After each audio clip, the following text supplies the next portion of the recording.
All right. The time now is 5 minutes past 12.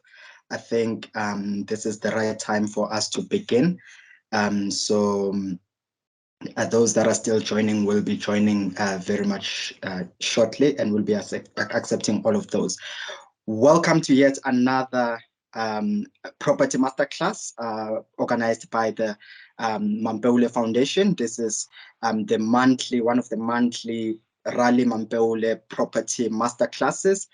We host these masterclasses where we bring out, experts in the property space, in the real estate space, and today is not any different. We've got a heavyweight in the space. We've got somebody who is going to share some insights and some information on how you can get started, on how you can, access funding, and how you can play in one of my favorite space in the real estate space, which is the township real estate space. So it's going to be very exciting, very inspiring, and very educational. So welcome once again. My name is Lindo Mnisi. I'm a property investor as well. And today I'm just going to be the facilitator of this masterclass. So you'll be able to ask some questions. You'll be able to engage with our guest.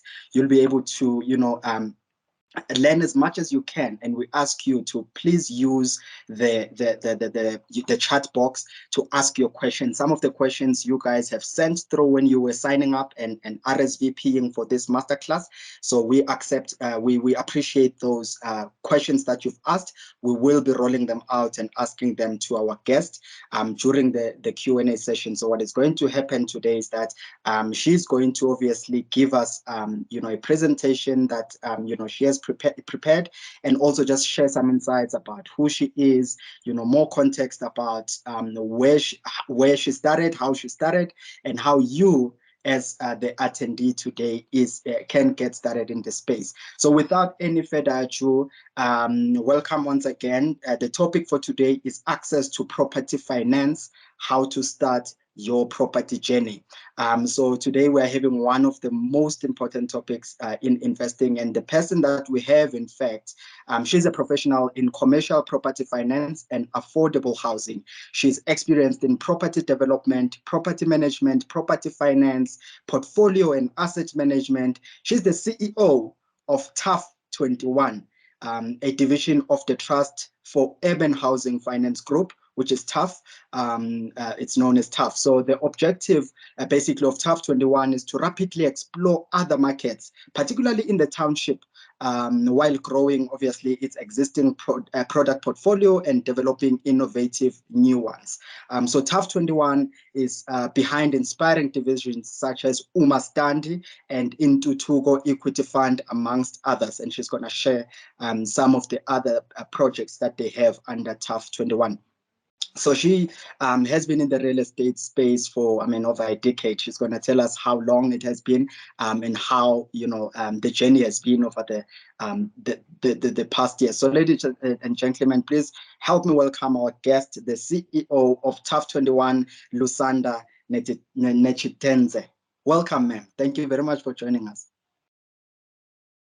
Thank you very much, Lindo, for that kind introduction. I think it's sufficient. I don't need to add anything to it. I don't know if I'm audible, though, to everyone. Can you just confirm if you can hear me? Absolutely audible. Right. Loud and clear. Audible. No, that's good. So as you say, I'm with the TAF 21 group of companies. I'm Lusanda Nechitenje. My surname used to be quite short before I got married, and I see that you also battled a little bit to pronounce it, but that's something that I see all the time. But thanks for the opportunity. TAF 21 is a company that has been in existence for about 19 years now. We started in inner cities of Joburg, financing under what you already spoke to earlier, Trust for Urban Housing Finance, called TAF. We focused mainly in a Joburg inner city. We expanded to Durban, etc. And recently, I think it was April last year, that we formally started TAF 21 in its township focus. And that's what I will be talking about today. We're doing that through our company called Umastandi. as I'm sure most of us on this call know what that means. Umastandi, the stand owner, the person who kind of is strict and is ensuring that her rentals are collected. So we were inspired by that traditional terminology in townships, and that's why we called the company Umastandi. So I don't know if I should share my screen and get onto the presentation at this stage. I think you are on mute. Yes, I think someone might have muted me. Sorry about that. Yes, we can get on to the presentation now. Obviously, in the presentation, you'll be able to give more information about how you started and where you started, just for context sake as well. When you say how I've started and where I started, do you mean me as a person or the company? You as a person, yes. Just to give context to our guests today, our attendees, so that they know who is speaking and their journey as well. So that's on you personally, yeah. All right. Are you able to see my screen though in the meantime? I think it's showing my calendar here. Let me stop that. I don't know why it's doing that. But while we do that, while we share the screen, I started in affordable housing in inner cities more than 20 years ago. Started with a company called Cope Housing Association. I then moved to work with the Human Settlements Department in a EU-funded program called the Support Program for Social Housing, where I was grant manager responsible for financing social housing across the country. So that was, I think I was there about 15 years ago. And then after that, I then joined TAF. And at TAF, I have been involved as portfolio manager and moved on to, I think, KZN in 2009 to start that branch. And then obviously I've moved back to the head office to start this TAF 21 focus in townships. So that's me in a nutshell. Lindo, is my slide showing properly on your side? It's very strange on my side. Not at the moment. So right now it's just blank. I don't know why it's doing that. I was able to share it earlier, but it seems to be refusing now. From my end, I can see your presentation. I can see it perfectly as well from Is it maybe just you then, Lindo? I don't know. Let's see. It's probably just me. We all can see. Okay. Now, if everyone can see it, I think you can proceed. Yeah, I'm trying to get it to move to the first slide, though, and it's also battling to do that. It's moving quite slowly. Right.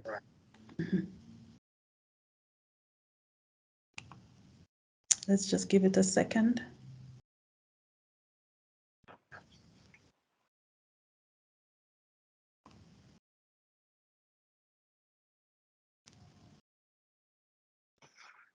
Is it showing that it's thinking also on your side?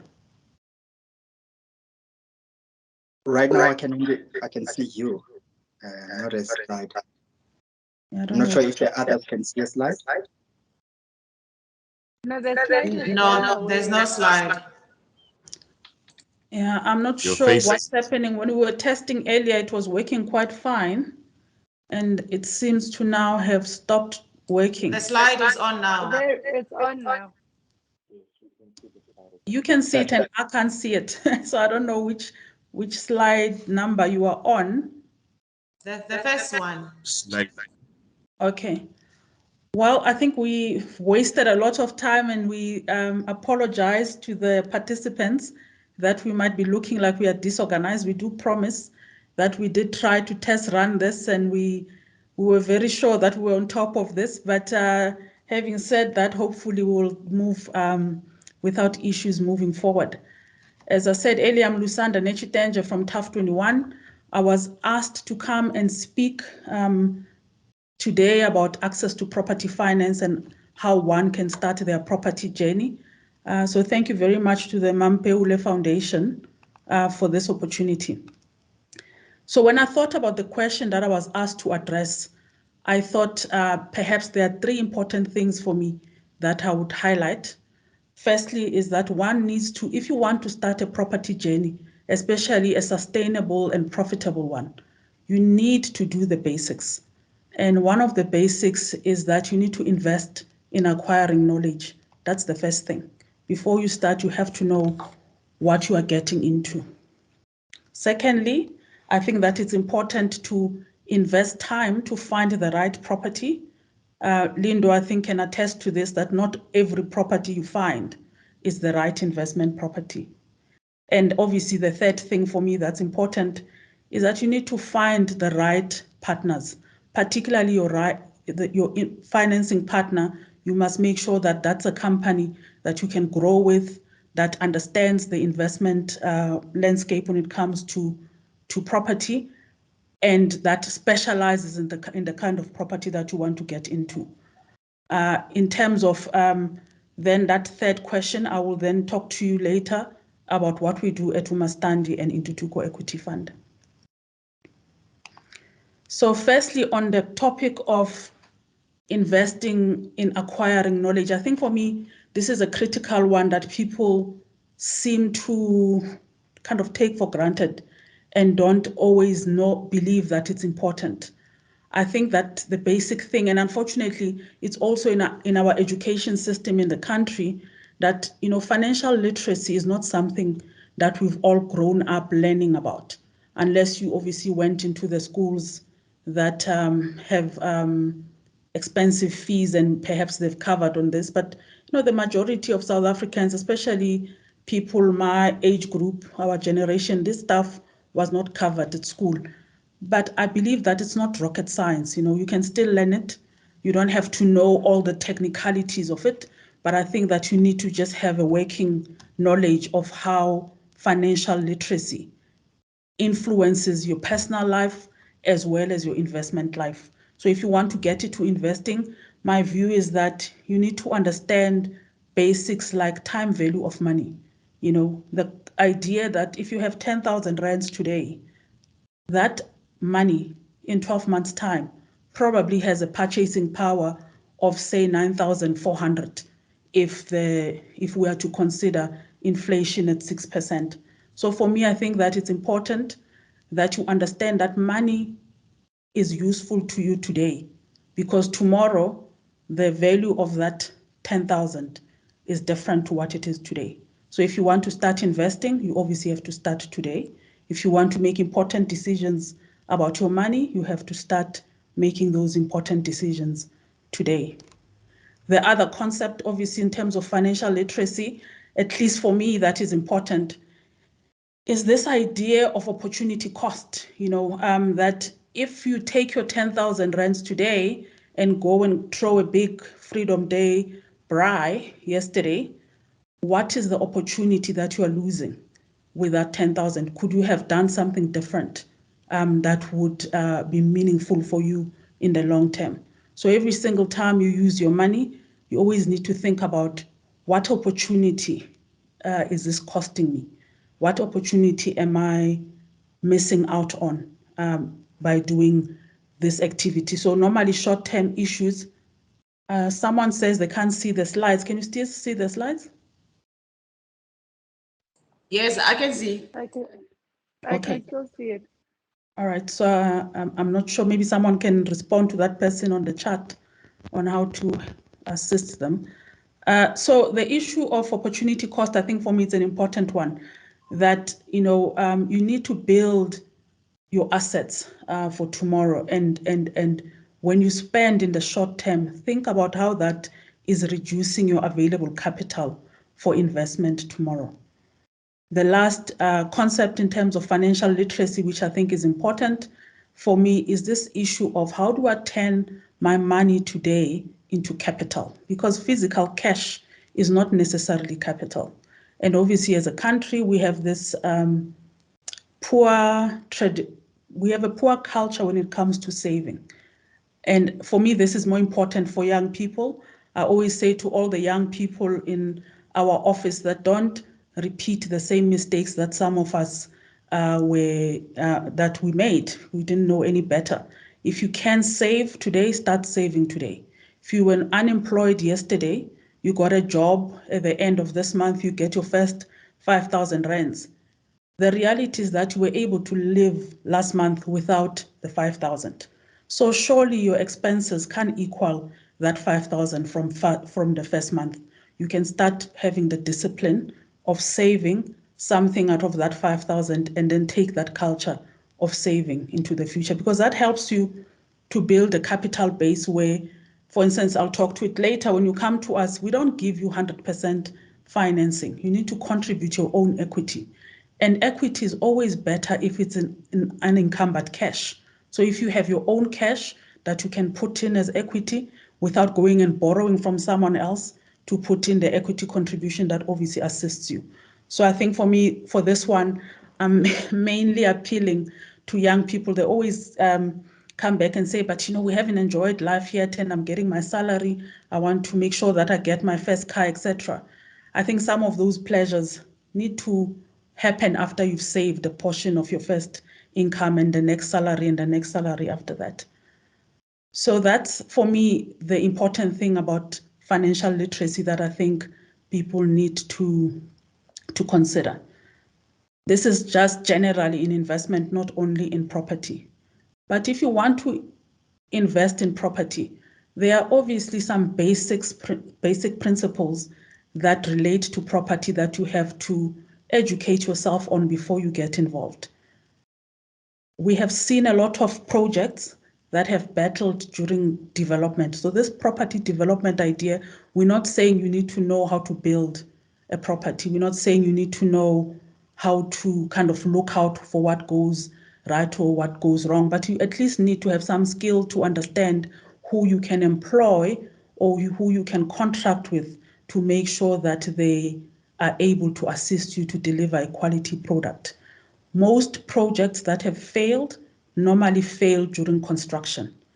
Either the construction material was not enough to finish, or they have underestimated the cost of the material, or the workmanship was poor and they have to redo plumbing 3 times. So the budget that goes to plumbing now has gone up 3 times. Time, you need to manage time in construction. You need to manage that you build within program, but also you need to manage that you are building within what's allowed in that particular scheme or that particular property. So this idea of right to build, having your plans approved, etc. If you have to rezone in terms of the city requirements, to make sure that all those things are done and you have the right professionals to guide you to do that. I think that's important high-level information that anyone who wants to get into property should at least bother themselves with and try to get that basic understanding. The more important one is the second one, property management, because once the thing is built, you need to manage it. And if, for instance, you are financed by us, we are in a 15-year relationship. So in that 15-year relationship, you need to know how to at least manage. If you're not doing the management yourself, you've outsourced it to a property management agency, which is fine. You need to manage that agency. You need to know what they're doing in terms of tenant screening, in terms of credit control, in terms of maintenance requirements of that property, in terms of making sure, this issue of utility bills from the city, especially in the city of Joburg, that the billing can get out of hand, and before you know it, your cash flows are compromised. So you need to know what's happening in your property, even if you've outsourced the management to a property management company. And this leads to my last point in terms of property basics. I've been listening over the years to many, property webinars, speeches, workshops where people say property is a passive investment. This is not true in my view. Property is not a passive investment. If you want property to work for you, you need to mind your business. You need to be involved. Doesn't mean you have to do it full time. It doesn't mean you have to be there every day looking after your property, but it means you check in, even if it's once a week, once a month.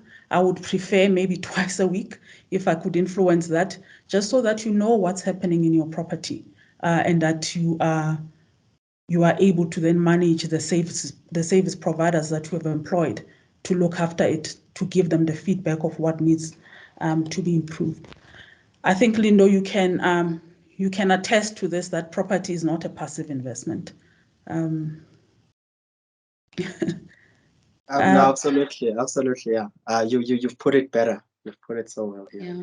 Moving on to the next thing, then, if you want to start your property journey, I think for me, you then need to invest time in finding the right property. As I said earlier, the first property that you see is not necessarily the right investment for you. So you need to decide and look and spend time looking at what you are wanting to do. There are different ways, obviously, to invest in property. You might want to invest directly, meaning you want to own the asset yourself, either in a company that you formed or a trust, or you want to invest indirectly in shares in the listed space, or partner with someone else who will be more involved in the day-to-day management, and your role is just to be a passive investor on the side. So you can decide, but you have to decide what your strategy is. Are you a direct investor, or are you an indirect investor? It helps to help you decide on your level of involvement on a day-to-day basis. We, from our side, prefer direct investments. Obviously, all the things that I've highlighted in green are what we prefer and what we finance. So all our clients are involved in direct investment. So it's actually a tangible asset. It's a property they can go and touch and see. And it's either in an entity that they own 100% or they own in partnership with others.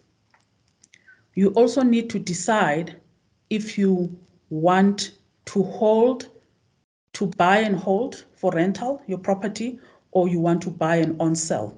I think the fancy language people use on selling, they say they are flipping the property. So you are after capital growth and capital gain when it comes to that. Our strategy, we finance people who buy to hold so that they can rent that asset for obviously the foreseeable future. So we finance rental property entrepreneurs who are in the business of buying and holding that asset for future income streams and obviously for capital growth. As I say, others do it to on-sell.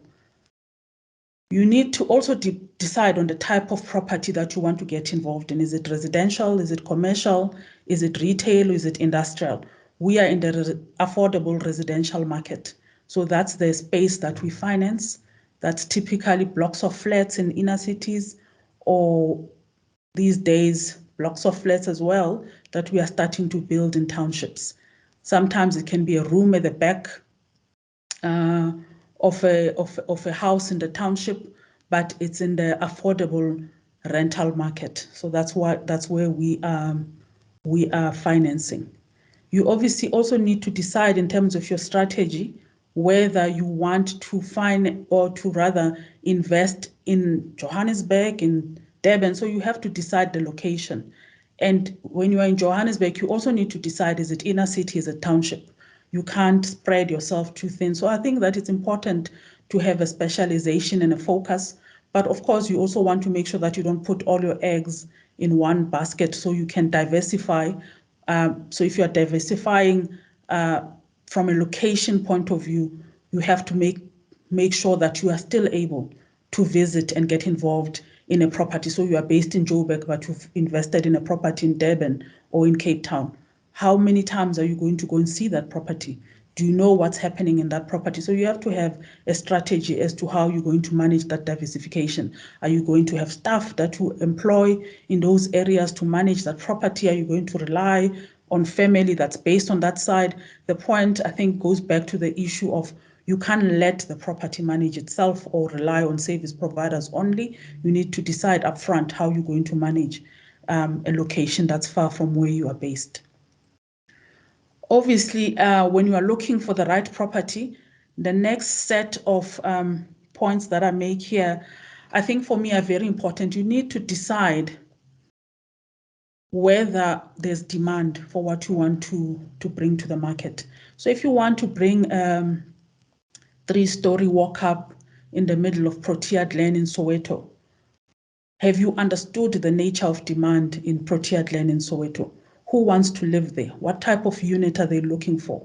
What are the rental levels in that space that they are willing and able to pay? Because willingness to pay is not always an ability to pay. So you need to know what the market is able to charge in terms of rentals.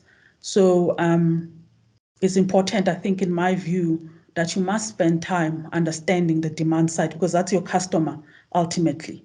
You know, are you in affordable housing? Do you want to provide high-end units, etc.? We've had a lot of clients coming, someone wanting to build something in the middle of Meadowlands and putting porcelain tiles and etc. So it's a high-end finish, but the point is the market rental in Meadowlands can only afford a particular price point.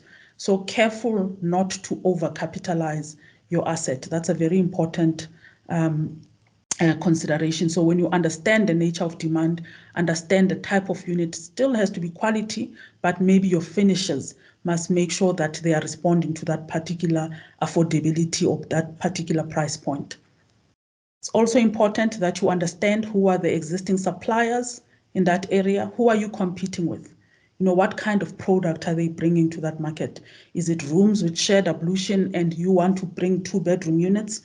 Will your 2 bedrooms be taken up in that space? Maybe people can't afford them, or maybe people are desperate for 2-bedroom units and they can only find rooms with shared ablutions in that area. So if you've done your research and you've understood what the market demands, you would then have to say, okay, the current suppliers are doing X.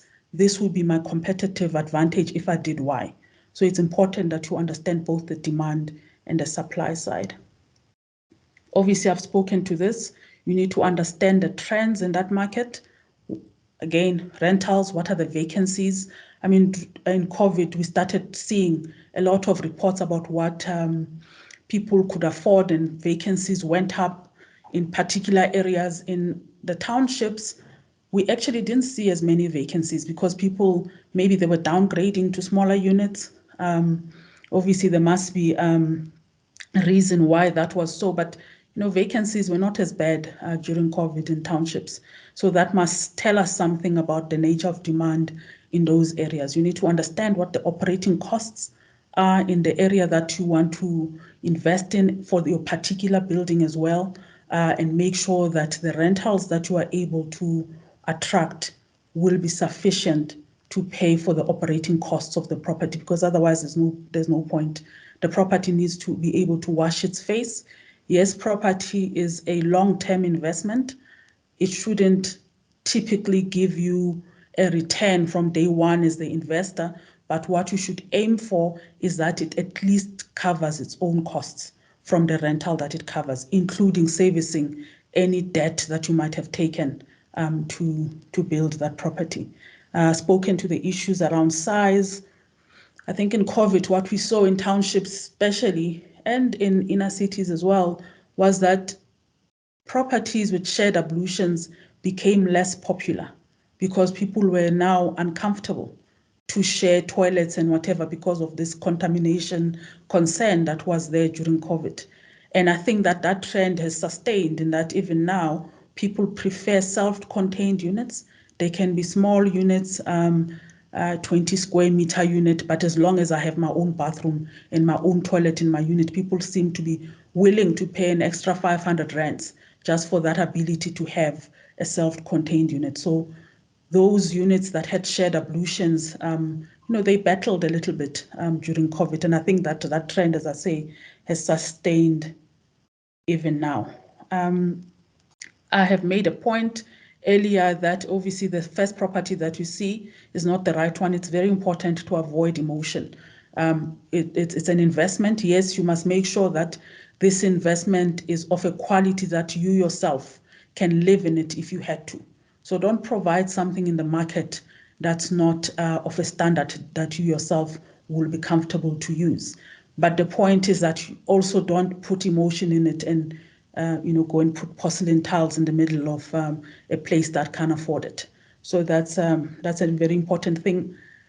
Another critical issue that we see in property is that, There are basics like it's an expensive asset, property. You have to make sure that your insurance is in place. It's very critical that you have property owners insurance in place for the structure itself, that if you have borrowed, if you can afford hedging, because interest costs are your biggest cost in property if you have if you've borrowed to get that investment going. So if you can find a way to hedge that interest rate risk, that would be useful. It's not always necessary, especially for small schemes, but if you have a large portfolio, maybe it's something to consider.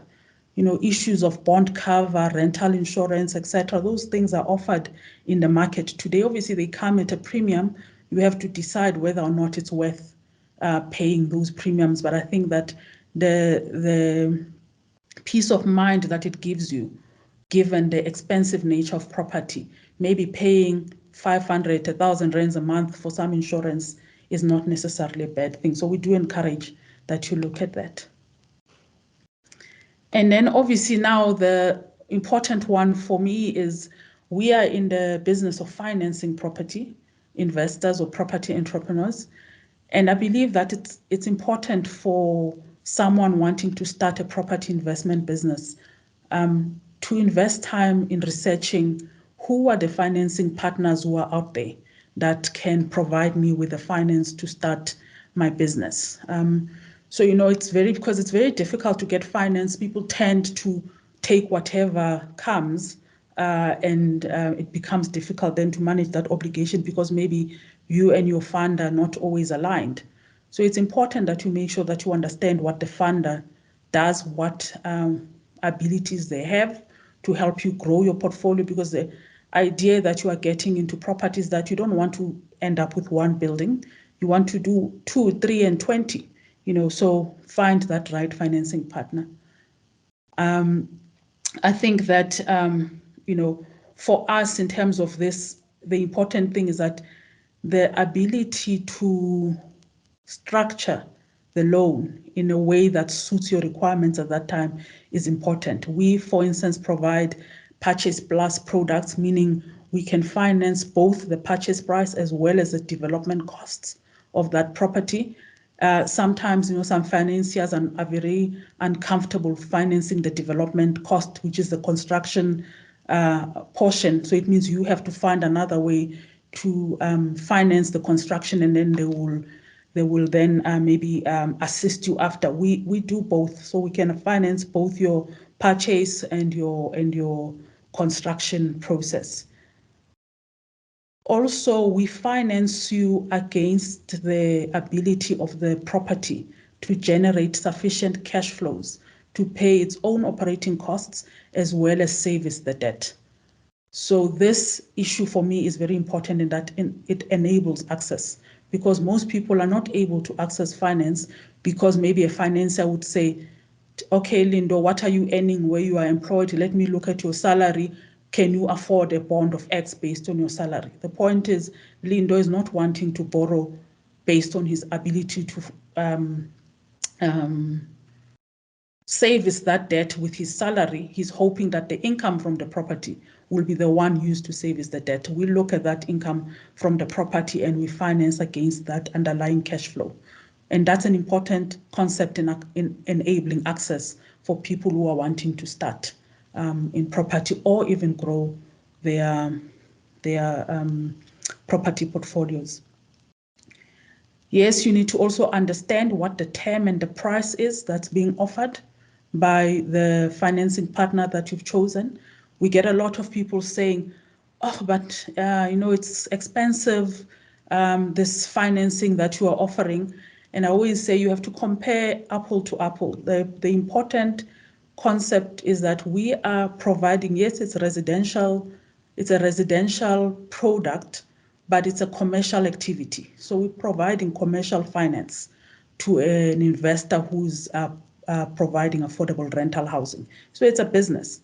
So you would find that in the banks, you are able to finance those schemes using CPF from the banks, which is this commercial property financing division of the banks. Obviously, their pricing are different, their term is different. On average, maybe they can give you 7 years, 10 years at prime or just prime less maybe 25 basis points. I don't know what their pricing is. It depends obviously on the risk of the borrower or etc. But the point that we make is that we finance entrepreneurs for 15 years. Yes, it's a prime plus consideration because we on lend. So we go to the same banks that you would typically go to for commercial property finance. We raise money from them and other capital market providers, asset managers, etc. We get the money at a price and we on lend it to the borrower at a price. The important thing we offer to the borrower is term. If you are the kind of borrower who is trying to grow your balance sheet and you are not worried about cash flow, maybe you want to speak to the bank and get CPF from them.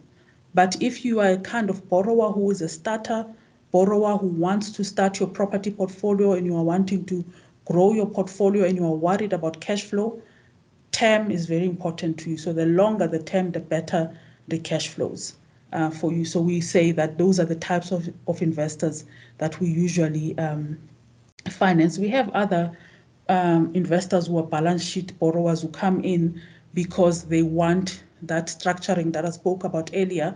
They want both purchase and construction, and they're not able to raise it elsewhere, so they come. So, it depends. So you have to understand what your needs are so that you can then understand which financing partner to go with. The issue of debt cover ratio is an important one that lenders look at. I think that as a borrower yourself, as a property investor, also to worry about this concept of debt cover. Do you generate sufficient net income from the property after you've serviced its operating costs, the cleaner, the security rates, etc.? Is there sufficient income left to service the debt from that property?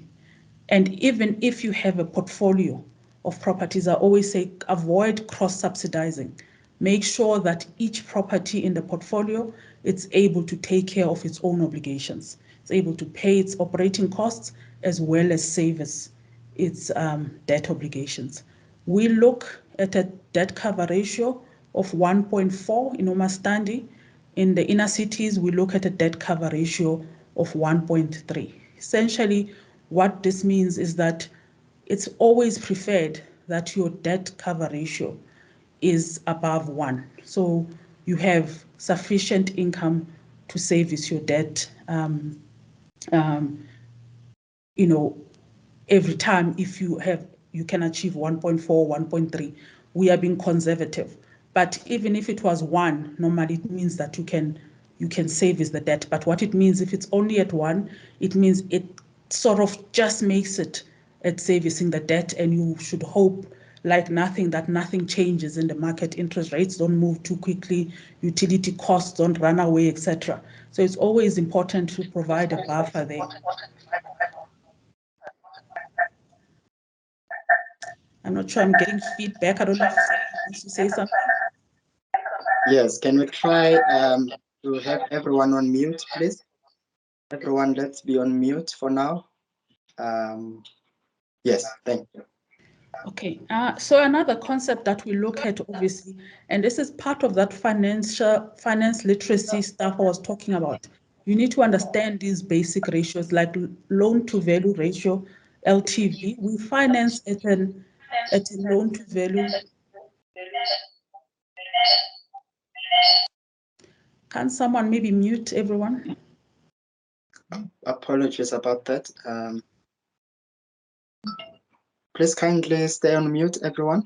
Okay, it seems to be fine. So we finance at an LTV of 80% and below. So it's obviously the higher your LTV, the riskier the project. So you have to make sure that you're not over gearing your asset. So LTV measures the loan amount obviously against the value of the property.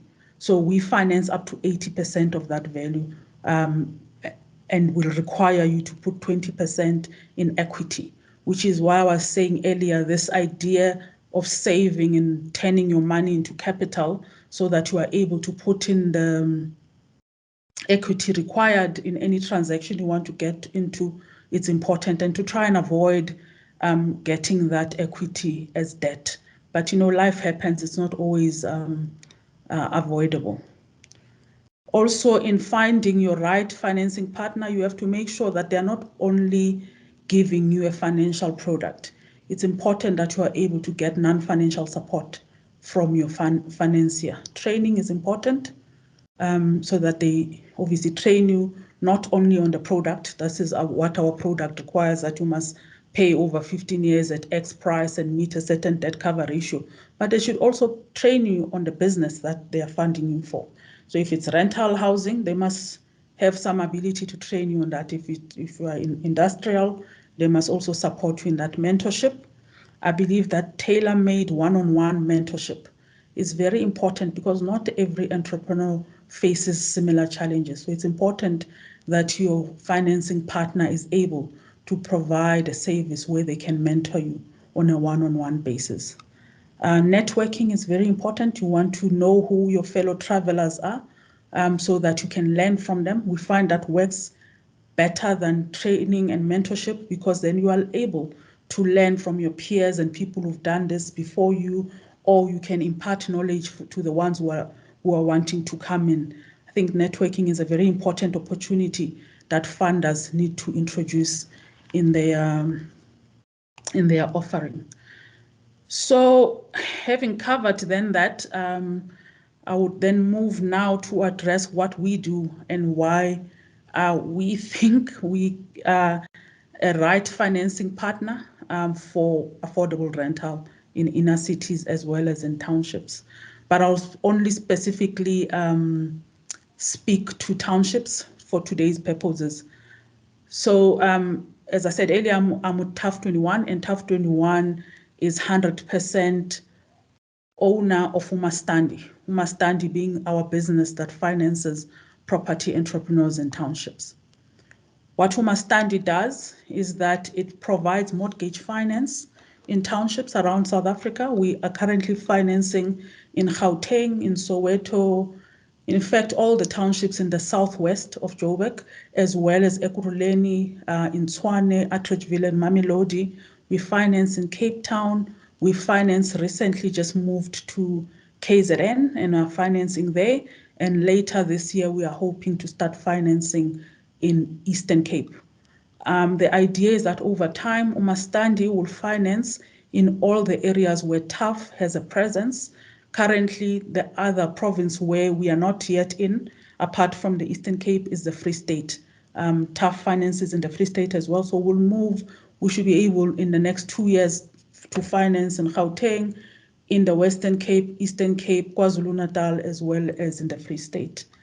Obviously, particular townships around those areas. Umastandi provides a 15-year loan, so our term is 15 years. We finance at a price of prime plus a margin, so obviously it depends on the assessment of risk of each project and each borrower. I'm sorry to interrupt. There's no more slides showing. Oh, is it the same for everyone? I can see my slides. Click on the bottom right of your screen. There is a PowerPoint presentation. You'll be able to see the slide. Okay, it's back now. Thank you. Yes. Okay. No, thanks. So we, as I say, we require a debt cover ratio of 1.4 times. We want to make sure that you are able to service your debt obligation, and we finance up to 80% LTV. So you are required to put in 20% equity. We realize that not every client or every starter investor in property has this 20% equity, simply because maybe they haven't had time to save, or circumstances meant that they were not able to save for such an equity. And I'll speak later about how Intutuko Equity Fund is able to assist with this. Umastandi also provides that non-financial support that I spoke to. We provide training. In Umastandi, we felt it was important for the training.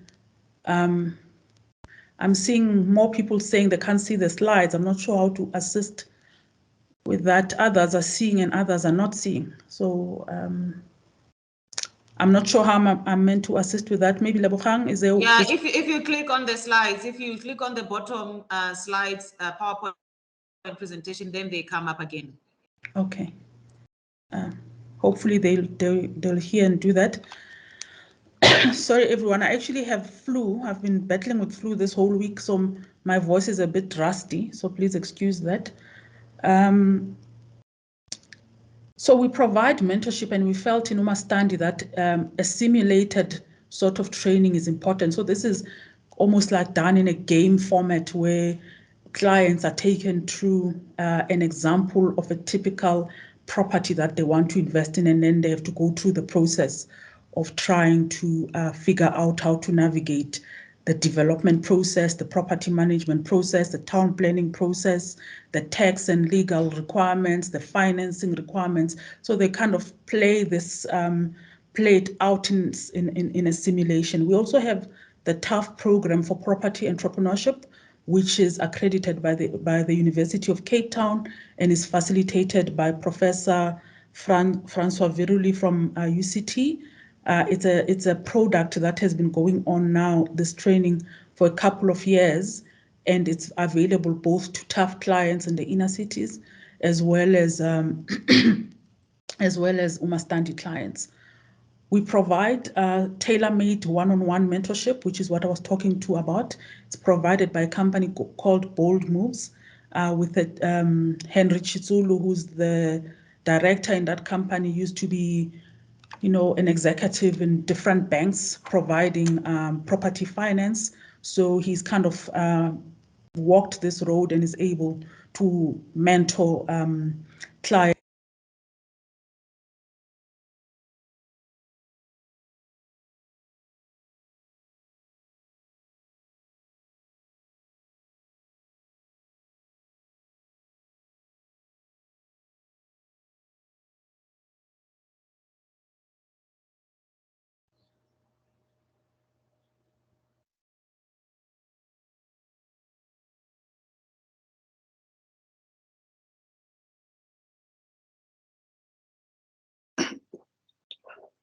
Sis Lusanda, can you still hear us? Sorry, I was talking and I was on mute. My Sorry apologies. about that. Sorry about it. So where did you lose me? I think about a few seconds ago. Yeah. So did you hear when I was talking about the networking and the mentorship? Somebody must have muted my. Yeah, all that was fine. It's just now, just a few seconds, just now. So yeah, from where you are right now, I think you can proceed. All is well. All right, thank you. Okay, as I said earlier, we don't provide 100% financing. We finance up to 80% LTV with Umastandi, and you are required as a property entrepreneur or property investor to bring in 20% in equity. What we do then for the guys who are not able to put in that equity, but they've found a good investment. So they've done their research, they went and found a good property that is promising. We are able to assist with Intutuko Equity Fund. Intutuko Equity Fund, it's not equity in the traditional term of equity, so we don't take shareholding in the business. It's really a mezzanine loan that takes second security, so it's subordinated to the Umastandi or the TAF loan, and this loan is provided at over 7 years, so its term is 7 years. It's priced at prime less, and the reason that it's priced at prime less is so that it makes sure it gives you some sort of concession to enable access, especially to people that are starting. It's available only to our PDI clients, PDI being previously disadvantaged individuals, not currently advantaged individuals. So maybe the Mampeule Foundation founders might not qualify for it, and the Mutsepes, but maybe Lindo and myself can still try. Yes. So it's for previously disadvantaged, but not currently advantaged people. So, and Intutuko, because it's a loan as well, you remember I said it's important that your debt cover ratio is at least 1 or just above 1. So if you take into Tuko in a transaction and you already have Umastandi or TAF as a senior loan, it essentially means you are taking 2 loans in that property. We still have to make sure that the property is able to wash its face, it's able to carry its costs, and that it's not overgeared. So this concept of overgearing is very important to us. So even in the Tuko instance where there is now these 2 loans in the one property, we still have to make sure that the combined debt cover is at least 1.15. So it's still above 1, and it means that the property is able to service both the Umastandi loan as well as the Intutuko loan. You need to obviously exit the Intutuko loan after 7 years. You would remember that the Umastandi loan is provided over 15 years. So what essentially normally happens at this time is that because you've had 7 years of operating the property, you might have sufficient equity that you've built into the property, provided you've done everything correctly, you've maintained it, your rentals were kind of growing at an acceptable level. These days with COVID, it's been quite tight to increase rentals, but we are assuming that your property was able to function normally. You should be able to exit this 7-year loan with equity in your project, either cash that you have, or you can refinance it into the main loan, being the Umastandi loan or the TAF loan. So we are able to, at that stage, say what's the inherent equity that has been built into this property and whether or not it's able to exit the balance that's left in the Intutuko loan. The Intutuko loan amortizes over 15 years, the same way as the Umastandi loan. So basically, the repayments of it are calculated over 15 years just to make it easier on the cash flows. But after 7 years, you have to exit it. To make sure that, again, we're not over-gearing the property, we finance at a combined LTV of not more than 95%. So essentially, it means we are not able to give you the full 20% equity that you have to bring in.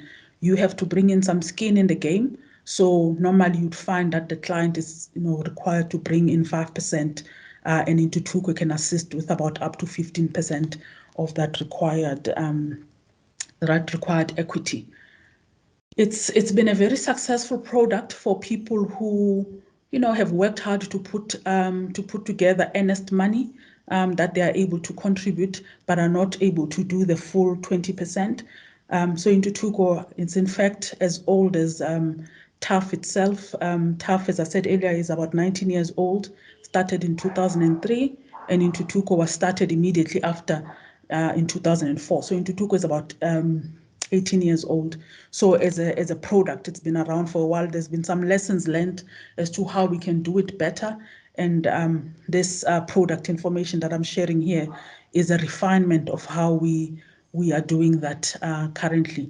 Before, we used to price it with a step-up price. That means after 5 years, it started moving to Prime Plus. But now we're keeping it at Prime Less, flat for 7 years, so that you are able to have better cash flows and exit after 7 years. I think, Mashudu, this is where you come in. You were going to just quickly assist me with playing this video. Basically gives you an idea of a type of property that we finance and types of clients that we finance. And then after that, I think that was it. And we can move to questions after that, Lindo, if that's all right.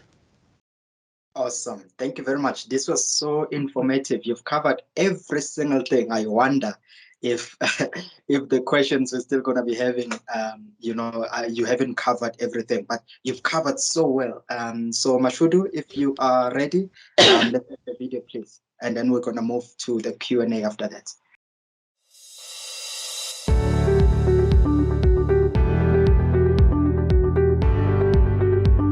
Hi, I'm Ngobizitha Malenga, Umastandi Portfolio Manager. Umastandi provide commercial mortgage finance to township entrepreneurs who want to enter the property industry, whether by developing existing rental housing on their properties or the opportunity to purchase income-producing property.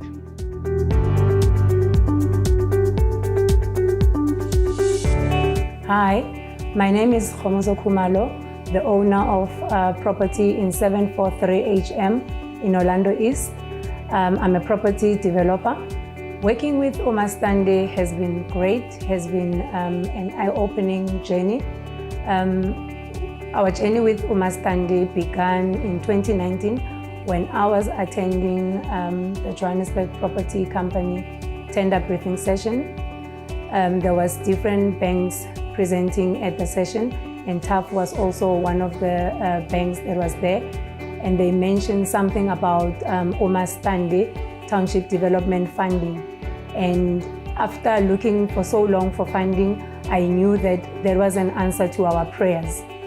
The advice that I would have for property investors is four important things on my side is that one should have patience, perseverance, and passion for what you do.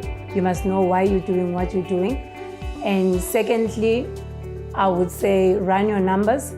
It's important that when the numbers do not add up, you have courage to walk away from that deal.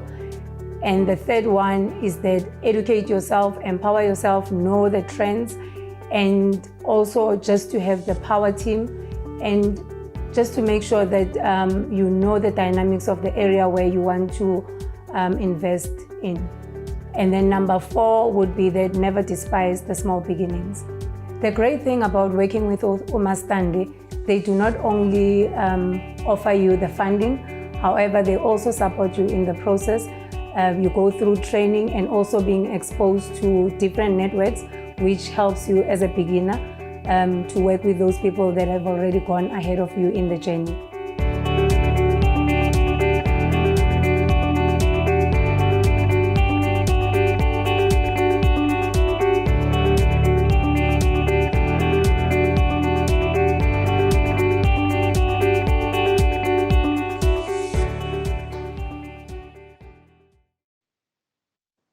Awesome. This is so great. Thank you very much for the presentation and also for this video. I think it covers what you guys do and how you actually do it and what you target. So at this moment, we're gonna jump into our Q&A session. What I would like for our attendees is to please participate. Make sure you ask your questions in the chat box.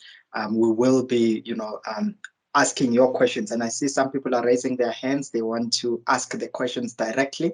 We will allow that as well for people to just jump in and ask their questions directly to our guest. Ms. Lusanda, this was so great. So now what we're going to do as we jump into the Q&A session, I've got some questions that have been prepared and some that have been sent through from our guests when they were signing up. So you had mentioned in your presentation that you're gonna outline in detail what the Umastandi does and also Intuthuko does, and I think you've covered that so well in terms of the giving out of funding and also not just the funding of the loans. You also give the construction. Can you please just outline again what Umastandi does and what Intuthuko does? So Umastandi provides a mortgage loan to help you purchase a property investment that you have identified, as well as if it needs construction. So say it's a piece of land that you have identified in Orlando East or in Atteridgeville, or it's an existing house that you want to put down and densify into a 2-story walk-up development. Umastandi will provide you with the finance to construct that if you just need construction money, or if you want to purchase as well as construct, Umastandi will provide you with that. It provides that at up to 80% of the total cost that you want or the total value of the property, and you have to bring in 20% equity as a developer or as an investor. This is where Intuthuko comes in. So if you don't have the ability to put in the 20% equity that's required, Intuthuko might be able to assist you with that, provided you meet Intuthuko's qualifying criteria, which is you have to be previously disadvantaged, have a net asset. In fact, never mind my joke earlier, the most important thing about Intuthuko is that you need to currently have an NAV, net asset value, of 2.5 or less, 2.5 million or less. So in our view, if you have a net asset value of more than 2.5 million, you don't need assistance with Intuthuko. Intuthuko doesn't give you 100% of that equity required. It only provides you with up to, say, 15% of it. You still have to put your own equity, say about 5%, just to obviously have skin in the game, but also that you just don't want to overgear your asset. You don't want to take 100% gearing, because Intuthuko, as I said earlier, is not necessarily equity in the true sense of the word. It's a mezzanine loan, so it's still a loan. So essentially, you end up with two loans on that development. All right. You've covered the fact that you don't give 100%, and you've covered the skin in the game. Just for those that are attending, why is it important to have skin in the game when you start looking for partners and you start looking for investors or funders? Why is the skin in the game very important? I think that it's important just to make sure that, firstly, it kind of centers your brain as an investor, because you also have something to lose. So it makes you committed, go the extra mile in trying to make sure that everything works. So you have to have something that you yourself feel that you've contributed to the transaction. So if you are 100% geared, it becomes someone else's problem if things go wrong. So I think it's important from that point of view. But also I think it gives you pride of ownership. You feel that you yourself have put in something into this investment. That's why I was saying earlier, the concept of earnest money. This is all I have. This is all I could put from my savings, and I've given it all to this transaction because I believe in it so much. So it gives you that sense of ownership and sense of pride in the process. So I think it's important. Yeah. Some of the things you've mentioned is that you've got criteria that people need to meet in order to qualify for a loan or the funding. What are some of these criteria that people need to meet in order to qualify? I can already think, because the other question I wanted to ask was, say you've got a property, but it's bonded by a bank, and I want to build some rental units outside. We can get all the rezoning and all the planning approved and all of that. But how can you help me in that instance? Would you settle with the bank? And then we get under Umastandi, or how would it work in that case? So the criteria, and also when I have a property that is bonded, how can you help me? So I won't go to the detail with the criteria. I think it's all set out in our website, the detail of it. But the important principle is that obviously, because we are regulated by the national credit regulator, we have to make sure that we don't lend recklessly. So your credit record must be positive. You must know that you don't have any judgments or any issues with your credit record, and that you have a sort of healthy relationship with money. So we'll analyze your kind of transactions and how you handle money and how you relate to money. So that's very important to us. Obviously, another criteria is that the property itself has to be in an area that we fund in. So if you come to us and you have a property in Mpumalanga or you have a property in Limpopo, we don't yet finance in those provinces. So you won't meet the criteria from that viewpoint. Also, we prefer, in fact, not that we prefer, we require that the borrower is a juristic entity. So it's a company or a trust or something apart from a natural person. So we don't lend to natural persons for reasons that, there's only so much that you can give to a natural person in terms of the credit regulator. But if someone wants to get into property, it's by definition a large credit agreement. So because it's a large credit agreement, it's easier to provide it to a juristic entity. So you have to have a registered company. That company, in terms of the company, what do you call that? escapes me now, where you register companies, CIPC. CIPC. Yes, in terms of CIPC. Sorry, I have a rusty brain right now. In terms of CIPC, it needs to be an active company, meaning you have submitted your returns or just registered that company. So it's an active trading company. It also needs to make sure that obviously your tax clearances are in place, that you are a good citizen from that point of view, that you attended to tax filing for your company, etc. So we look at things like that. But we then, more importantly, look at the feasibility of the project. So from a criteria point of view is that the project must be feasible. As I was saying earlier, we don't lend against your personal ability to service the obligation. We lend against the ability of the property to generate sufficient cash flows from rental income minus operating expenses of the property, that then the difference that's left is sufficient to service the debt obligation. Absolutely. And then in terms of other question, sorry, Lindo, in terms of your other question, we provide a first mortgage bond. So we take senior security in the property. So if you have another bond on the property, because it's 1F, so if you already have a house and you want to build at the back and they are all in one stand, we need to register a bond on the property. It means that the feasibility should show that it's feasible to exit the current bondholder. We won't finance with another bondholder who already has a first position, because we have to take our first coverage mortgage bond on the property. So in short, we need to be able to exit your current bond. Nice. Okay. No, that is very clear.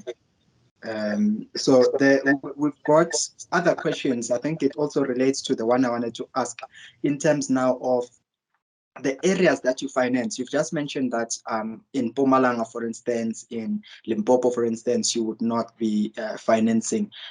So the first part of the question is, which are the areas at top of your mind right now that you finance, that you work with, in terms of which township, Tembisa, Soweto, and all those kind of ones? And then I also would like to know, do you work in townships and also inner cities? Just clarity on that. I heard in your presentation something about inner cities.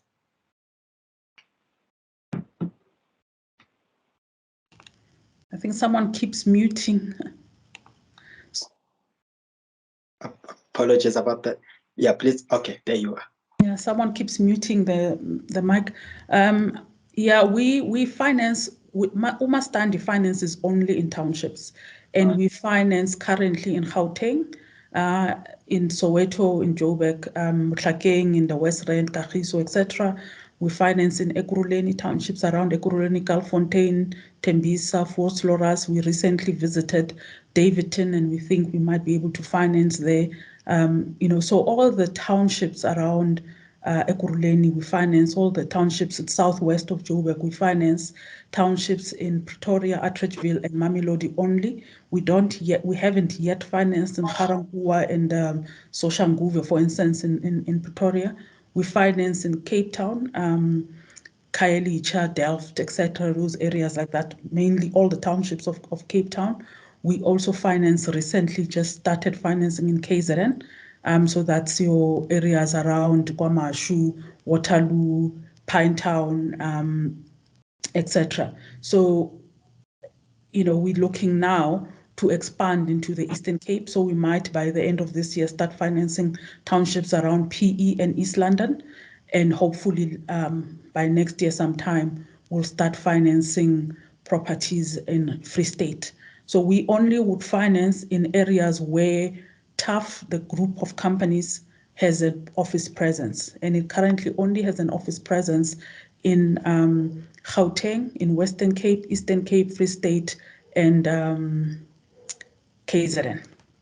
So those are the provinces that we are financing in. Currently, we don't finance Northwest, we don't finance Limpopo, we don't finance Mpumalanga. And in terms of your question about inner cities, Umastandi finances in townships, but our other company, TAF Limited, finances in inner cities around the provinces that are mentioned.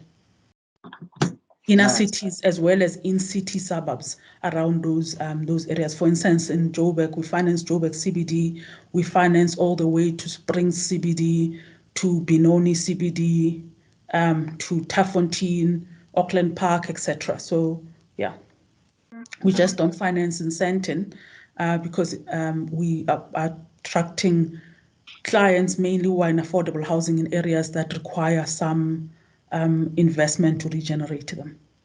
Yeah. Okay. No, that's great. I just saw another question popping in about the Eastern Cape. Have you identified some opportunities there? Yeah, so we our existing office finances in PE, Uitenhage, and East London. We are likely only going to finance in those areas only. We get a lot of questions from people saying, can you finance Mthatha? Can you finance Butterworth, etc.? We won't, simply because our current office that's there doesn't operate in those areas. All right. That's great. So everyone, this is an opportunity for you to continue to ask your questions. So what we're going to be doing now is that if you have a question and you'd like to ask it verbally to our guest, we will be accepting those from now. I saw some people had their hands up, had raised their hands. So this is an opportunity for everyone to get involved. Just ask the questions that you'd like to ask. If you can ask in the chat box, please do that. But if you want to ask verbally, please also be on standby to do that. Are there any questions that you have identified there in the chat box, Lebo? Or anyone from the team?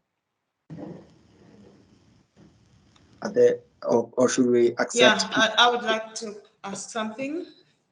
Right. Yeah, okay, please go ahead. All right, thanks, Lusanda. Hi, everyone. My name is Trifina Hokong. I actually remember I attended one of those trainings offered by Raleigh Mampule's Foundation, where they sponsored me to go and attend with UCT, Professor Biruli. When you mentioned it, I was remembering that. That was very useful, and thanks for this very informative presentation. I think my one question that I have is in terms of the value of the loan that is able to be offered, because you mentioned the terms. Is there a minimum value or a maximum value that a developer can apply for? Question one.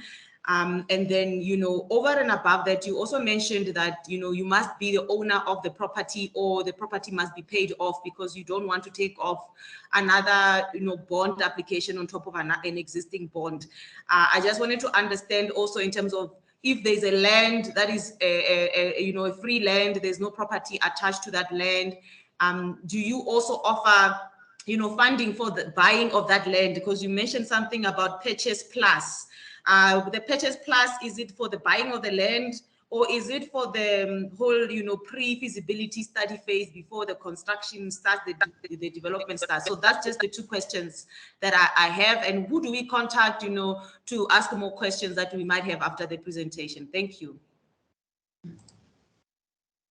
Thanks, Trifina. So in terms of the quantums, we don't obviously have a minimum. It depends on the property that you are wanting to purchase and what are the involved costs. The important thing to think about is that whether or not it's feasible.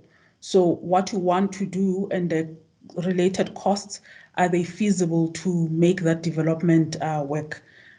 We are comfortable with Umastandi to finance up to 10 million rands, because we think that's something that's manageable in townships currently, but that's not a fast that it, that's it. We can't consider anything above that. Anything above that obviously can come, provided that it's feasible. We'll look at it, and on a case-by-case basis, we'll say whether or not we are able to support it. So that's the first thing. And when it comes to a piece of land, yes, if that piece of land is in our area of operation and that piece of land is unencumbered, we can finance that piece of land, provided it has the rights to do what you need to do there. So it's zoned properly, or whether you are able to apply for a rezoning that has a chance of succeeding to put in affordable residential units. So each transaction is unique. Each transaction is different. I see that someone in the chat is asking that they had their own property that they wanted to use as collateral, but they were declined. I don't know the specific issues related to that transaction. There's different reasons why someone could be declined. Maybe the property that they're wanting to use as collateral is not in our area of operation, or maybe there are other issues, credit record, rights to build in that particular property. There's many reasons why a transaction might be declined. What we always aim to do is to finance a property that has a chance of succeeding. So chances are that when we decline your property, there's a good reason why we thought it won't work, that it's not feasible. Yeah. Was someone speaking? I don't know if I had answered Trifina's all your questions. Yes, thank you so much. You have answered. I just wanted to know who do we contact when we wanted to discuss anything further. Thank you. All right. I think our website provides all the details about. I'll type it here on the chat, and you can get details of how to contact us. Perfect. Okay, thank you thanks. very much. Thank you. I'm on your website. Thank you. Yeah, thank you very much for that. Do we have another hand that is up? Someone who would like to ask the questions verbally?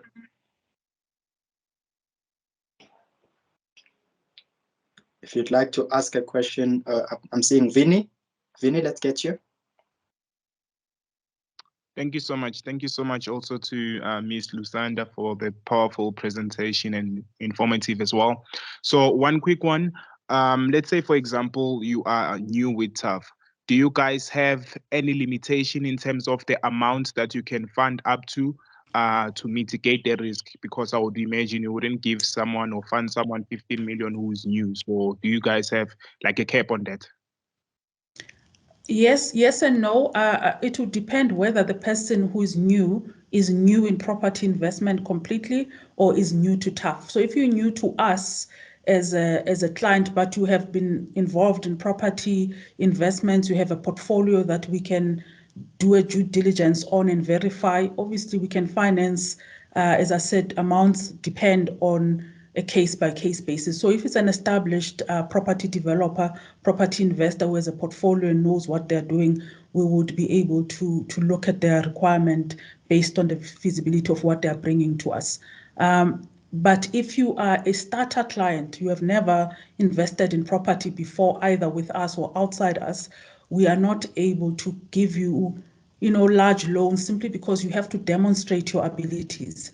So we always say that when you are a starter, even for your own sake, it's better to try and start small. So try to start with something relatively manageable. As I say, property is very expensive. If you fail with a large development, you can fail in a way that might affect you for a very long time. So you don't want to do that. So we'll be able to guide you to say, based on your experience, based on what we think your capacity currently is, we are not comfortable or we are comfortable to proceed. So again, it's on a case-by-case basis. Thank you so much. Awesome. Thank you very much for that. We still have another 2 hands that are up. If you've got your hand up, please go ahead.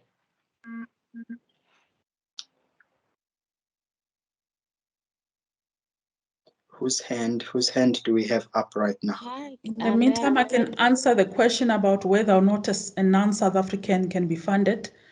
Someone from Uganda is asking, yes. Provided obviously all the required documentation from a home affairs point of view that gives you the rights to invest and operate businesses and work in South Africa. If those are in place, we are able to consider that. Based, again, I go back to the issue of case-by-case basis. So we have to understand what rights you have in South Africa from a operating in South Africa point of view. All right. That's great. Someone was about to speak. Yes, Please can you hear me? Yes, loud and clear. Please go ahead. All right. I want to say, first of all, thank you, Lusanda, for this presentation. The first slides made me regret every braai I've ever thrown. So that was something. But I wanted to find out. So I am a starter in this particular sector, but I wanted to find out if I would be considered if I would partner with the people that have maybe number one, this experience, the capabilities, and also would you consider me if I used my other investments as collateral that are not particularly in the property space? Yeah, so you are able to use, as long as those investments can give you liquidity, so you are able to cash them out and free that investment for investment in your property deal. So we want. I'm not sure if I fully understand your question in that maybe you think we might allow you to seed that investment to us. We won't. We would require that you cash out that investment if it's shares in something, and whatever you make out of that, that is translated into cash, you then can invest in the equity requirement in your loan. You are able to be funded in partnership with others in a company. So maybe you set up a structure with those people who have the experience and maybe have the means. So other people will find that they partner with someone else who has equity ability, so who can assist to put in the equity required. We always say try to keep the partnership small, so you don't want to come with 10 shareholders, like for instance, stokvels or cooperatives, or we actually don't fund cooperatives and stokvels, at least not yet. My own view is that a marriage is difficult with 2 people. So if you had more than 2-3 people in a business, chances of issues arising for me are higher. So if you can keep those partnerships small and mutually beneficial to the partners involved, I think that would be the advice that I give. Right. Thank you. Perfect. So we've got more people that have their hands up. Kopano, do you want to go ahead? Yes, sir. Hello, ma'am. Kopano Oates. I run a property management business. I've been running the business for about 4 years now. My question is, what are the possibilities of getting financing for properties that are going through either liquidation processes or being auctioned, but also taking into consideration that you've done your due diligence and you have a certain amount of concrete information that you have, because sometimes with auctions you're limited in terms of the information that you might receive. So with cases like that, is it open to being financed or what? So, Kopano, we've been able to finance properties in the past that are sold in an auction setup. The difficulty, of course, there sometimes is that at the auction they require that you pay some deposit upfront. That's not refundable in times. We are not able to assist you with that deposit simply because we have to do a feasibility on the property after you have a sale agreement in place. And it's difficult to have a sale agreement in place in auction before the auction itself, unless you have means of speaking to the company that's running the auction to sell it to you before the auction. So it is a difficult one to answer in that, there have been some successes where we've successfully funded people who are buying at an auction because they were able to pay the deposit. And when they came to us, the property was obviously feasible. You would find that properties in auction sometimes are cheaper, but they're not always cheaper. So my view is that it depends on your relationship auctioneer, and for us, if you are able to come to us after those agreements are in place, we wouldn't give you, for instance, that letter of support that they want up front. We can't commit to a deal before we've done a full feasibility assessment on it. I'm not sure if I've answered all your questions, Kopano. All right. Yeah. Yes, you have. Thank you, ma'am. Perfect. Okay.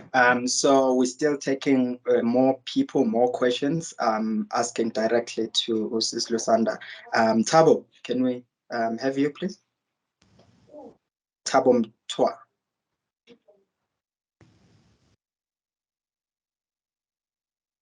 All right.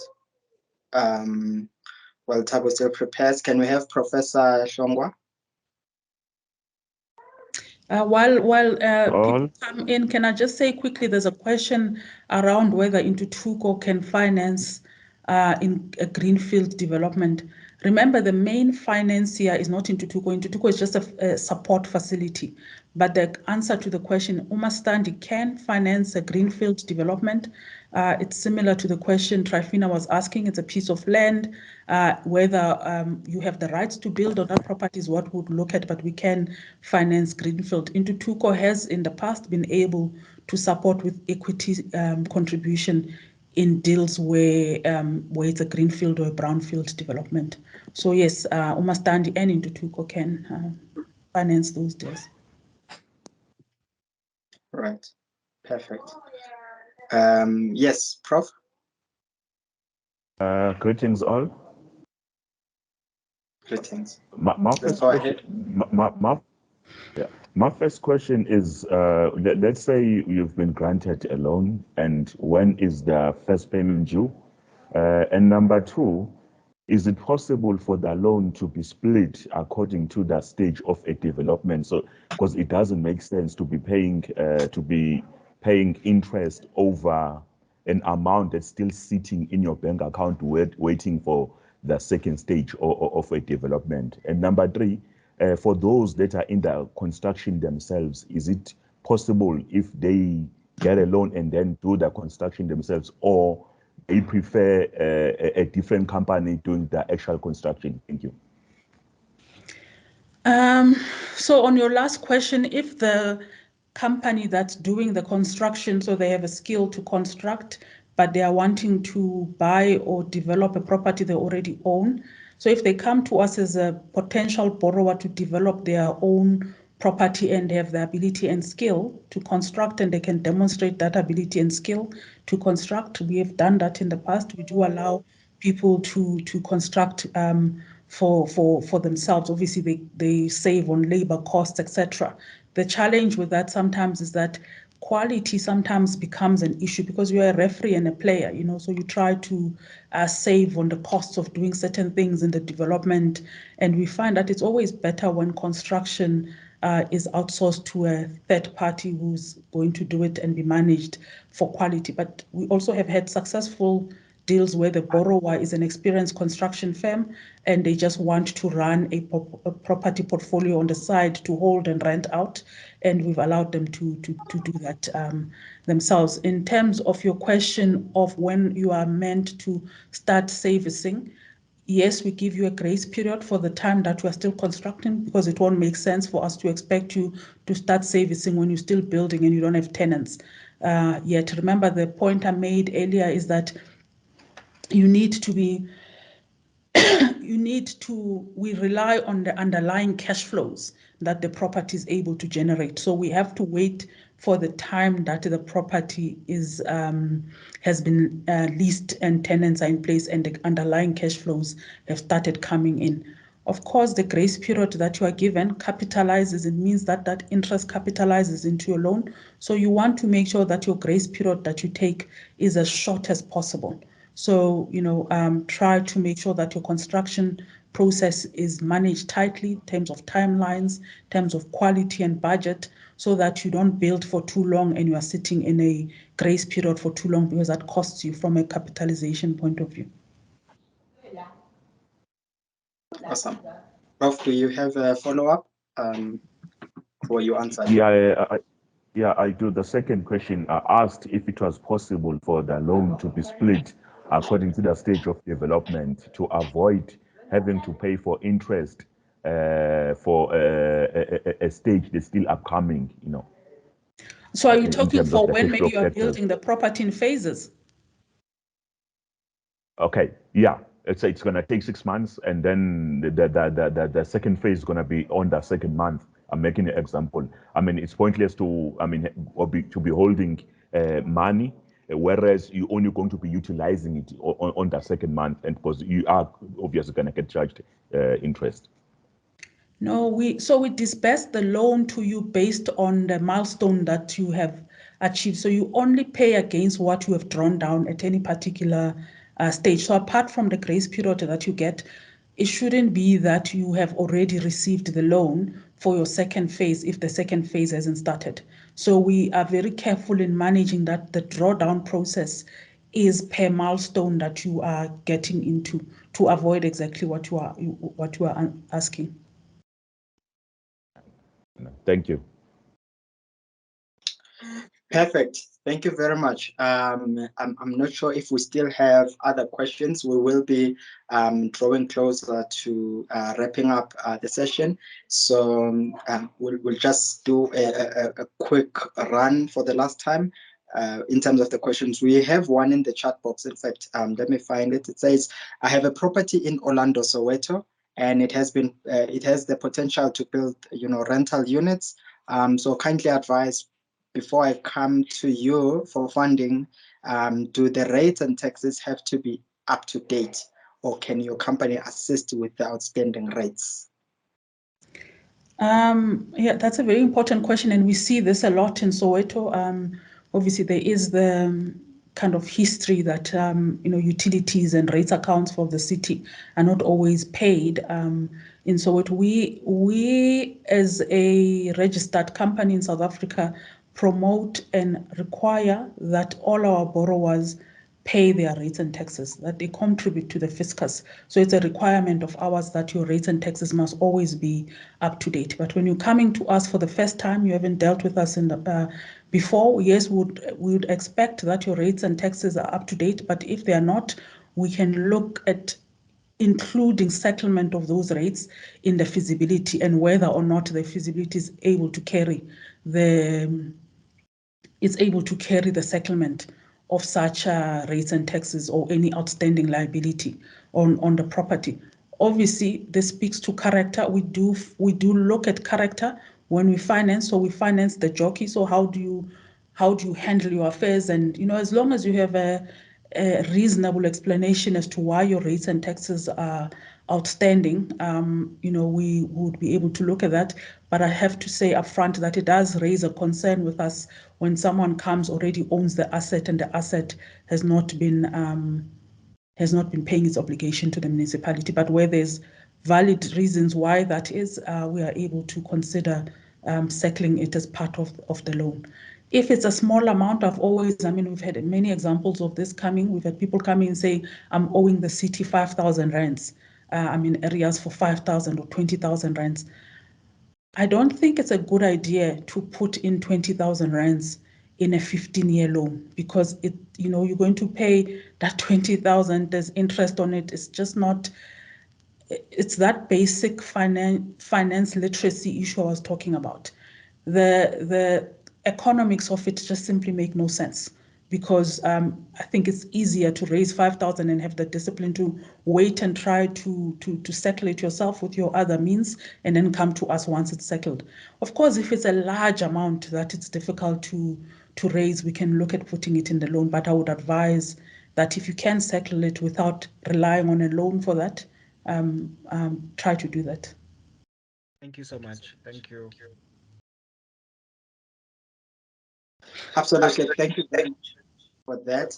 I think we are drawing closer to the end of the masterclass, and I'm so inspired because you've covered so many things during the presentation, and now these questions, this Q&A is just cementing what you've already outlined. Let's see if we can get Mandla. And those that have already asked their questions, please lower your hands, because it's still showing that you have your hand up. Unless there's a follow-up question, please. I'm still seeing the prof still has a hand up. If the prof would like to ask the question, we'll allow again. Mandla, do you want to ask something? Thank you so much. And I'd like to thank you for the presentation. It was very informative. And my question is on the disbursement. If I have professional teams and they normally want to get paid in advance or to have some commitment of funds, I just wanted to find out, how does it work? Do I have to find people who can have a work in progress with me, or I can just rely? How does it really work? And then the last part, Does the property have to be in the company name, since you said you would like to deal with company? If there's some collateral of some old existing house, or thank you. Thanks, Mandla. Let me start with the last one. The property, if it's in your individual natural person currently, needs to be transferred into a juristic entity. We can cater for those transfer costs and the feasibility. That's a cost that depending on the value of the property varies, but we are able to cater for that. But it is our requirement that the property is transferred into the borrowing juristic entity.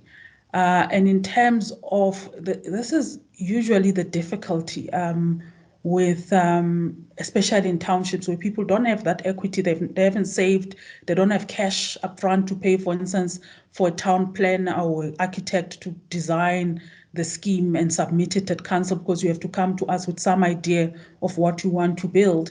And those architects are not willing to work at risk before you get your loan.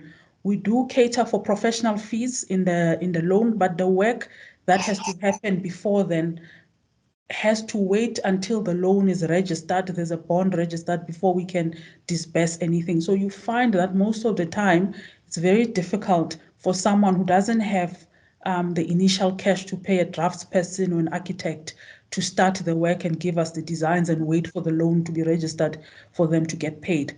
That depends on each client, on their ability to negotiate.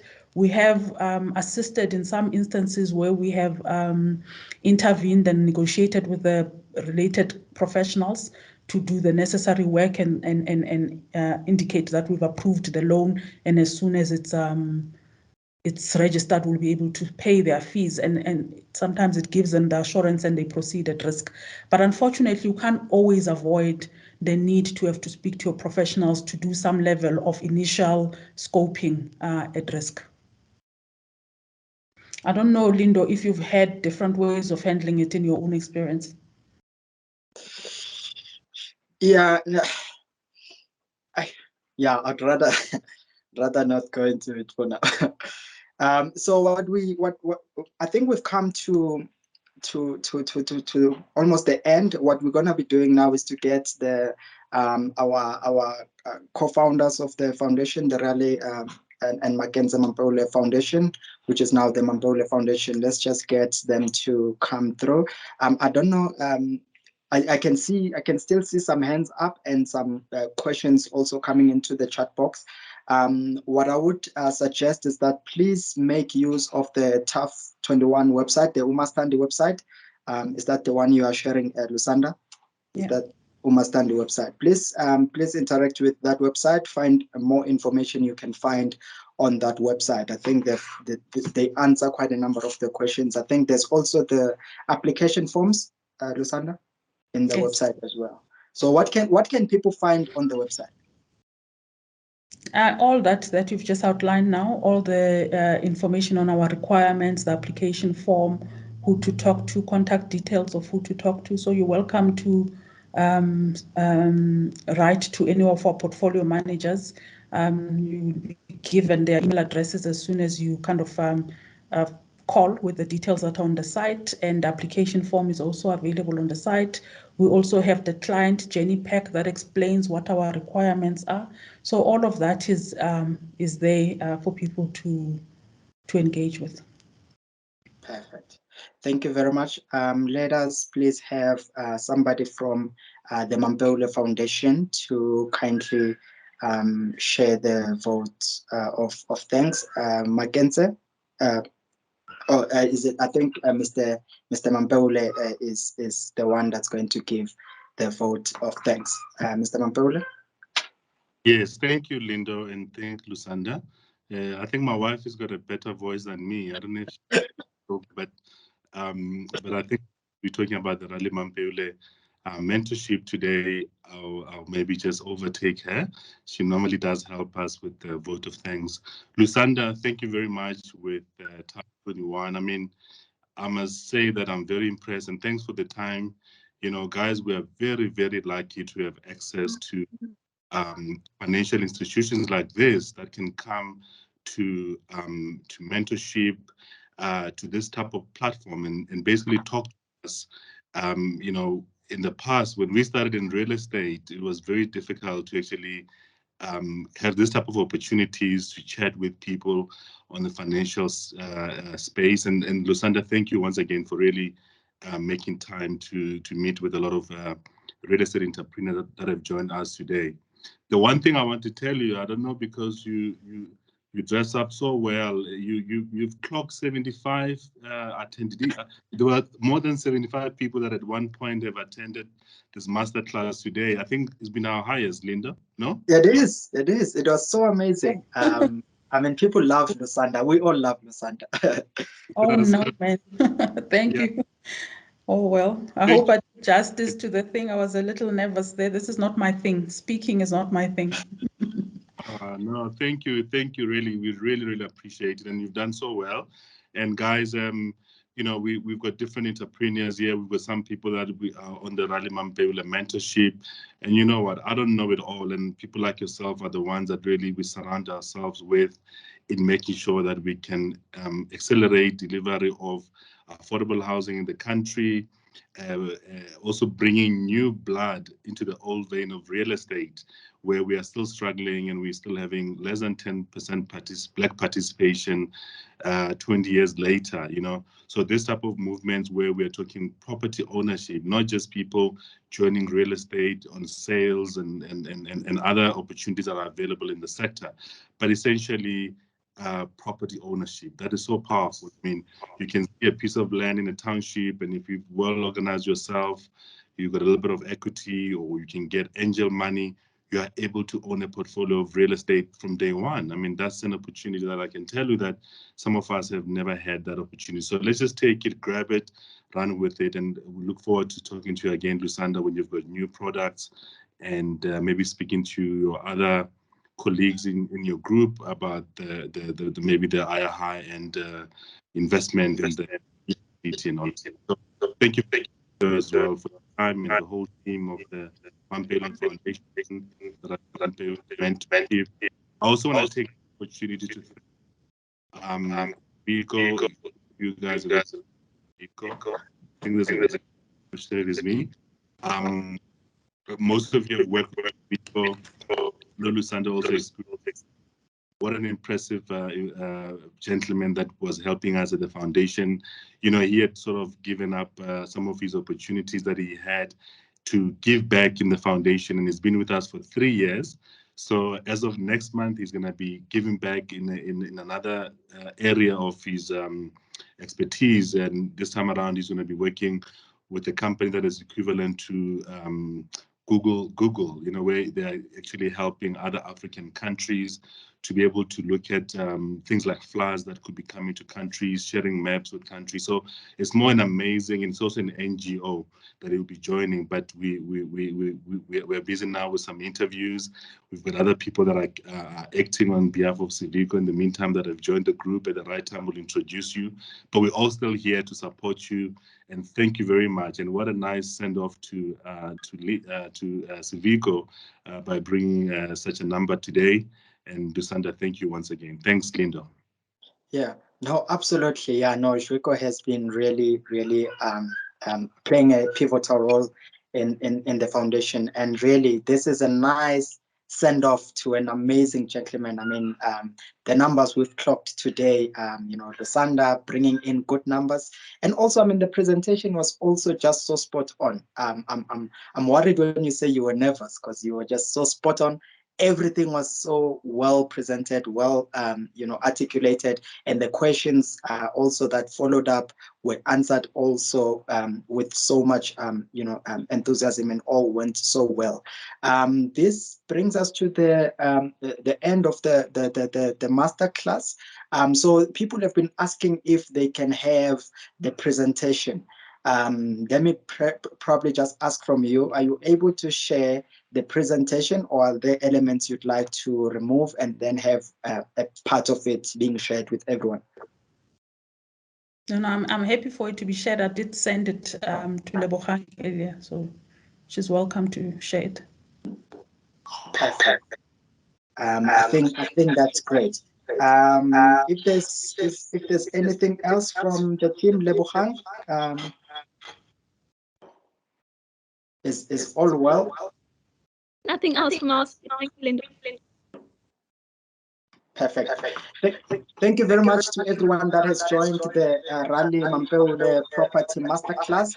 We host this one at least every month to ensure that we continue to bring new blood in the old vein of real estate, as Rally has just outlined. So this one is the first one in this year, but there's definitely going to be a lot more that will be happening. We will be bringing out experts in the space, people that understand the space, and people that are actually playing their role in the real estate space. So look out for the master classes that will be hosted in the coming months. Make sure you follow the Mampeule Foundation on all social media platforms. Follow on LinkedIn, it's the Mampeule Foundation. On Facebook, the Mampeule Foundation. On Instagram as well, you are able to follow the Mampeule Foundation and make sure that you stay up to date with the amazing projects that they are working on. I mean, there's a lot that is happening with the foundation, bursaries being given to students, and also you get to, interact and see some of the nice videos of testimonials from those who have been assisted by the foundation. So this is a foundation that is committed to ensuring that the investors, the black child, the people that actually want to tap into the real estate space, people who want to empower themselves in their lives, they can get assistance in the Rally Mampeule, in the Mampeule Foundation, basically. So make sure you follow all the social media platforms, see what is available, see what they are working on, see how you can also, be of benefit. As I close, in fact, Lusanda, and I know that we are already closing, but I have just one question, which I hope you can be able to answer. So right now, there's a lot of talk about the alternative building technologies, right? Where people are using, this innovative building technologies in your funding, in your loans that you give out. If I come to you and I say, I've got this property, but for me to build, I actually don't want to build a brick and mortar type of, building, but I need funding to go and buy the alternative building technologies. Would you fund something like that?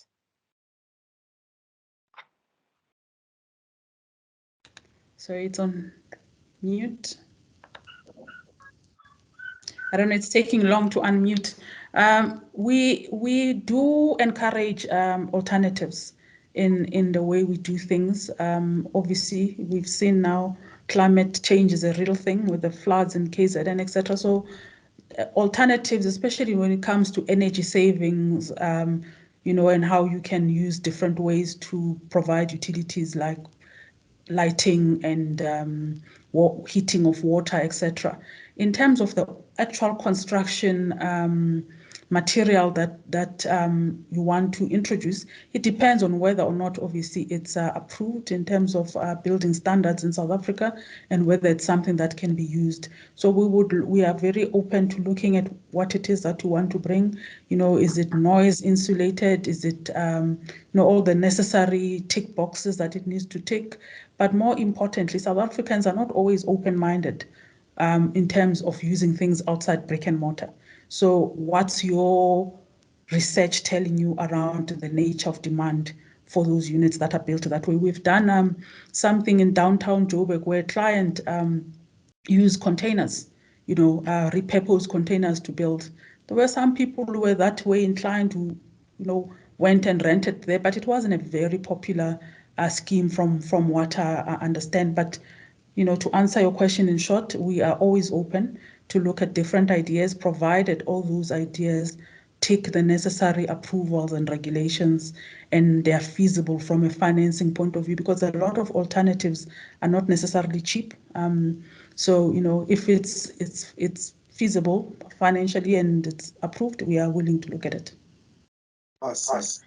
Thank you very much. Thank you very much, Lusanda. Thank you very much, everyone, for joining this session. We look forward to engaging with you again in the next masterclass that will be posted. For now, cheers. Thank you. Thank you very much.